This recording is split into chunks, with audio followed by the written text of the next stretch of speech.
তবে যে অযোধ্যা আমার জগৎলক্ষ্মী মাকে হারিয়েছে, সেই সোনার অযোধ্যা আর সোনার অযোধ্যা না।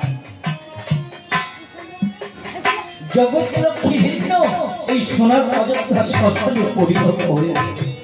এই শ্মশানে আমি আর থাকবো না। রামচন্দ্রের চরণে গিয়ে বলছে, রাম হে দয়াময়, তুমি আমায় স্মরণ করেছো, বলো আমি তোমার জন্য কি কর্ম করতে পারি।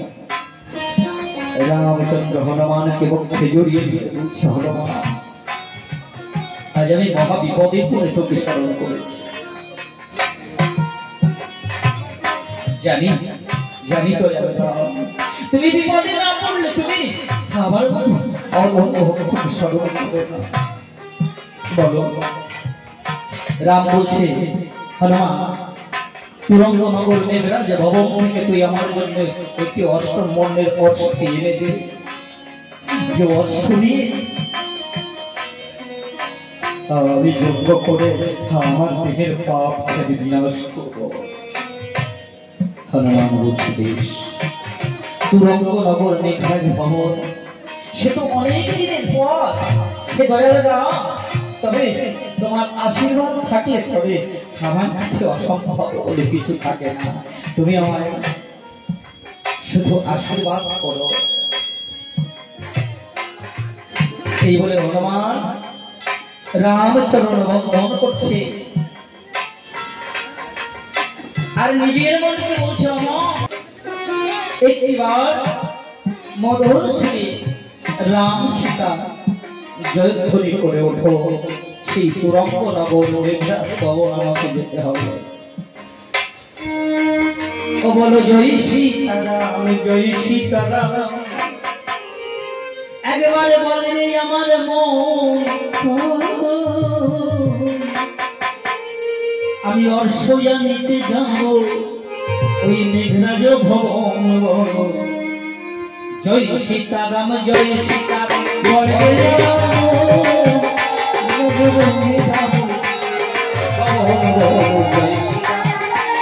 আর রাম পদে প্রণাম করিয়া হন শুনতেই উঠিল।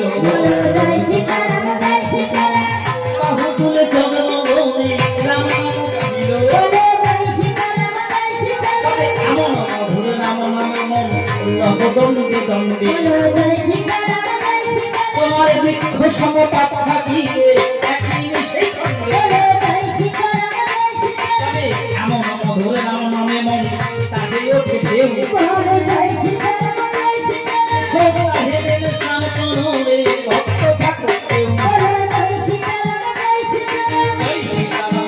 হনুমান চলিতে লাগিল। মেঘরাজ ভবনে আসি উপস্থিত হইল। তুমি এমন ভাবে জয় সীতারাম, জয় সীতারাম বলতে বলতে একেবারে আমার রাজ্য পরে চলে এসেছো। কে গো তুমি? বলছে, আমি পবনপুত্র হনুমান। ও তুমি পবনপুত্র হনুমান, আর ভগবান রামচন্দ্রের দাস বুঝি? হনুমান বলছে, মেঘরাজ বলছে, হনুমান তুমি রামচন্দ্রের দাস, আমি তো তার দাস হওয়ার যোগ্য হলাম না। তাহলে তুমি যখন কৃপা করে আমার রাজ্যে এসেছো, তবে দূরে কেন এসো, আমার পক্ষে এসো। তোমার মতো ভক্তকে পেলে আমার জীবন ধন্য হবে। এসো এসো ভক্ত তুমি করি আলিঙ্গন। এসো এসো ভক্ত তুমি করি আলিঙ্গন। আলিঙ্গন করে দিলাবো আমার জীবন। আলিঙ্গন তো দিলাম, তাহলে এই পর্যন্ত থেমে থাকলে চলবে না। আমি বড় আশা নিয়ে এখানে এসেছি।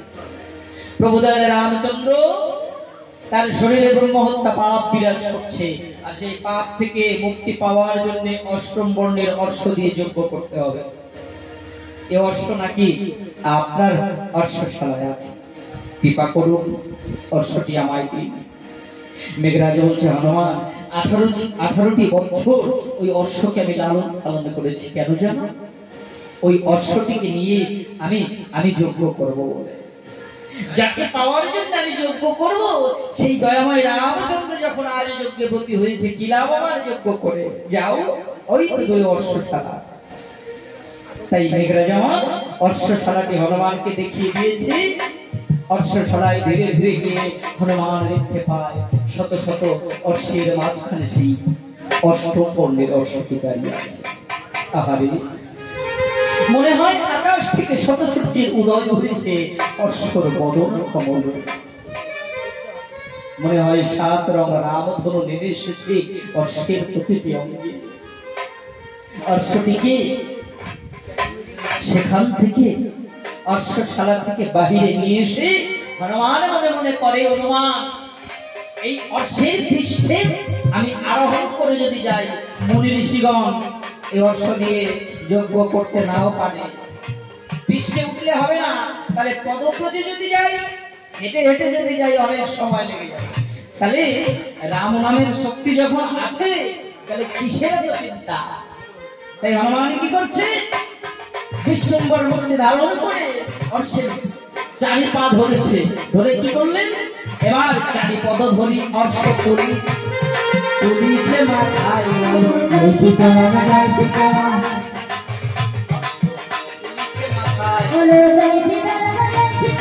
অশ্ব নিয়ে হনুমান শূন্য পথে বিশ্বম্বর মূর্তি ধারণ করে শূন্য পথ দিয়ে চলেছে। তুরঙ্গনগর অধিবাসী কিন্তু বুঝতে পারে না ওটা কি যায়। তাই সকলে ডেকে ডেকে বলছে, ভাই ওই দেখ কি একটা চলেছে, মনে হয় বিশাল পর্বত। কেহ বলে পৃথিবীতে ভূমিকম্প হয়, আর কেহ বলে পৃথিবীতে ভূমিকম্প হয়, কেহ বলে সৃষ্টি উদ্ভিদ কেহ বলে প্রকাণ্ড বীর ছাড়েছে উল্লাস,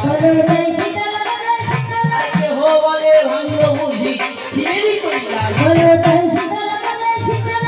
কেহ বলে গরুর পক্ষী দিয়াছে উড়া, আর কেহ বলে ভাঙ্গ বুঝি পর্বতের চূড়া। জয় সীতারাম বলতে বলতে চলিতে লাগে, রামচরণে এসে উপস্থিত হইল।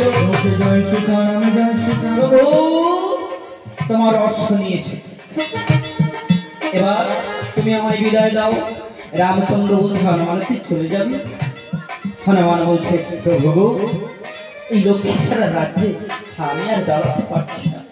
তবে যাওয়ার বেলায় একটা কথা বলে যাই, দয়াময়, তোমার কর্ম আমি করে দিয়েছি সত্যই, কিন্তু এই ভক্তকে যদি ভালোবেসে থাকো, ভক্তের একখানি কথা তুমি দেখো। এই যজ্ঞ করো না দয়াল, এই যজ্ঞ করো না বলো, এই লক্ষ্মী ছাড়া যজ্ঞ তোমার বংশে তো সইবে। লক্ষ্মী ছাড়া পুরুষেরা যে না কর্মে যায়, তাদের সুফল ছাড়ে কুফল তাদের বিশ্বকামে ধার।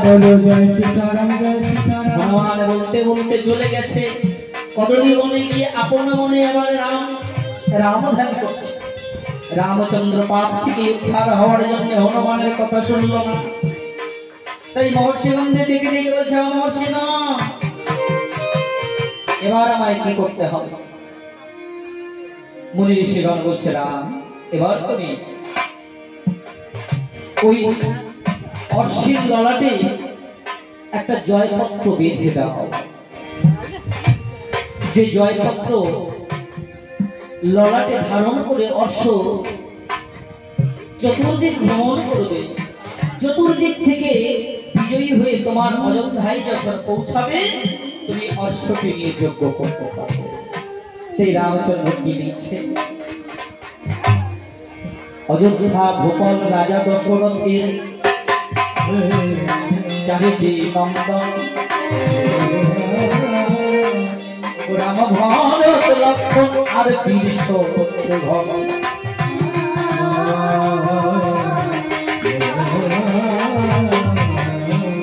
চারি ভাই যজ্ঞ করে অযোধ্যায় বসিয়া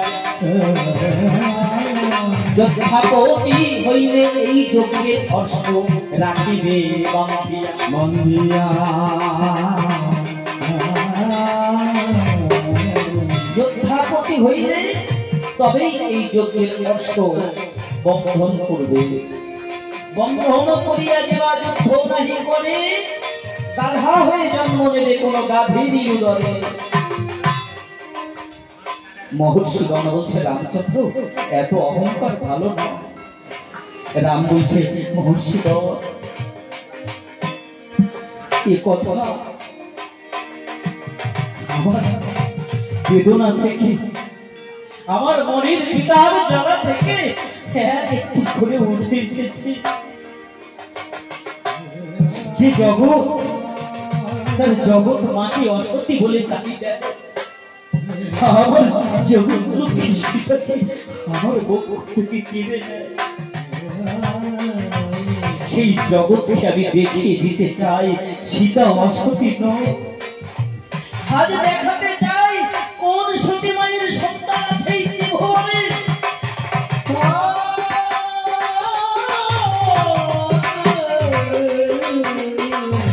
যে সতী মায়ের সন্তান আমার এই ভুবন বিজয়ী অর্শবন্ধন করতে পারে।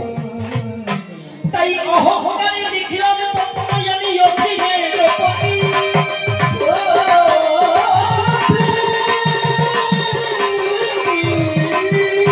এই অর্শতি বাঁধিবে যে মাতা হবে সতী মাতা হবে সতী মায়ের পুত্র হলে অর্শতি বাঁধিবে, অসতীর পুত্র হলে রণে পরাজয় দেখিবে। মহর্ষিগণ বলছে বেশ, তবে ছেড়ে দাও। ওরা অশ্বের ললাটে যে জয়পত্র তুমি বেঁধে দিয়েছ, এই জয়পত্র নিয়ে অশ্ব যেখানে পৌঁছাবে সেখানে যুদ্ধের বাজনা শুরু হবে। তাহলে এই অশ্ব রক্ষিবারের জন্য কে যাবে? যুদ্ধ হবে, তাহলে যুদ্ধের জন্য প্রস্তুতি হয়ে কাউকে তো যেতে হবে। কে যাবে? রাম বলছে মহর্ষিগণ আমার ভ্রাতা ভরত যজ্ঞের সামগ্রী দ্রব্য আনায়ন করে দিচ্ছে, সে একটা দায়িত্ব নিয়েছে। ভাই লক্ষ্মণ চতুর্দিক নিমন্ত্রণ করছে, আর আমি রাম সকল আমন্ত্রিত অতিথিগণদের চরণ সেবা করছি। তাহলে বাকি তো একজন আছে আমার কনিষ্ঠ ভ্রাতা শত্রুঘ্ন। মহর্ষিগণ বলছে শত্রুঘ্ন তো ছোট, এই অশ্বের পিছু পিছু গেলে অনেক যুদ্ধের মুখ হতে পারে, অনেক যুদ্ধের মুখে পড়তে হবে, অনেক বীরগণ তাদের বাণের আঘাত হয়তো সহ্য করতে হবে। তাহলে শত্রুঘ্ন কি পারবে? রামচন্দ্র বলছে কেন পারবে না? মহর্ষিগণ বলছে শত্রুঘ্ন এই যে সকালবেলায় তো কষ্ট করেছ অনেক, সকালবেলা কষ্ট করে এখানে এসে তুমি ঢোল বাজাচ্ছ, তাও ভালো। তাহলে আমি যতটা জানি তুমি ঢোল বাজানো ছাড়া অন্য কিছু জানো না। তোমার দাদা আজকে তোমাকে যুদ্ধে পাঠাবে, হস্তে ধনুর্বাণ নিয়ে তুমি কি যুদ্ধ করতে পারবে? আচ্ছা শত্রুঘ্ন বলে পারবে। আচ্ছা তাহলে তুমি যুদ্ধ জানো টুকটাক, বেশ। তাহলে শত্রুঘ্ন তুমি প্রস্তুত হও, এখনই তোমায় যুদ্ধের জন্য প্রস্তুত হয়ে চতুর্দিক ভ্রমণ করতে হবে।